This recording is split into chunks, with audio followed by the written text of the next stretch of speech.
Hello guys, easy and healthy black chana chutney ఎలా prepare చేసుకోవాలో చూద్దాం. ఇది డిన్నర్ అండ్ స్నాక్కి మంచి ఆప్షన్. ఫస్ట్ ప్యాన్లో కొంచెం బటర్ యాడ్ చేసుకొని అందులో జీలకర్ర, ఆవాలు, కరివేపాకు, ఆనియన్స్ వేసుకొని బాగా ఫ్రై చేసుకోవాలి. ఆనియన్స్ త్వరగా ఫ్రై అవడం కోసం కొంచెం సాల్ట్ కూడా వేసుకుందాం. అవి బాగా ఫ్రై అయ్యాక క్యారెట్ తురుము అండ్ స్పినచ్ వేసుకుంటున్నా. ఇక్కడ మీకు కావాలంటే ఎటువంటి వెజిటేబుల్ అన్నా యాడ్ చేసుకోవచ్చు. టేస్ట్ మాత్రం ఏమీ మారదు.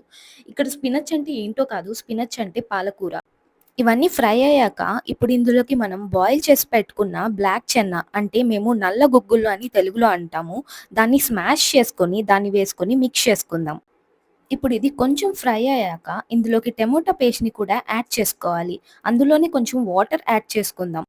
ఇది కొంచెం బాయిల్ అయ్యి దగ్గర పడ్డాక మనం ఫైనల్లీ స్పైసెస్ యాడ్ చేసుకుందాం. ఇక్కడ నేను 1 స్పూన్ కారం, 1 స్పూన్ ధనియాల పొడి, కొంచెం పసుపు వేసుకొని మిక్స్ చేసుకుందాం. ఇక్కడ మీరు spices according to your taste adjust చేసుకోవచ్చు.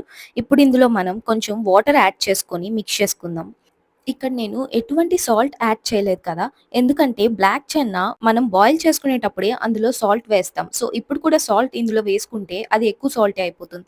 బాయిల్ చేసేసిన బ్లాక్ చెన్నాని కూడా యాడ్ చేసుకొని మిక్స్ చేసుకుందాం. ఈ స్టేజ్‌లో మీరు టేస్ట్ చెక్ చేసుకోవచ్చు. ఇన్ కేస్ మీకు సాల్ట్ ఏదైనా తక్కువైతే ఇప్పుడు యాడ్ చేసుకోవచ్చు. ఇది కొంతసేపు బాయిల్ అయ్యాక ఫైనల్లీ ఒక పించ్ గరం మసాలా యాడ్ చేసుకొని, తర్వాత కొత్తిమీర కూడా యాడ్ చేసుకొని వేడి వేడిగా సర్వ్ చేసుకోవడమే. Easy and healthy chana chaat ready.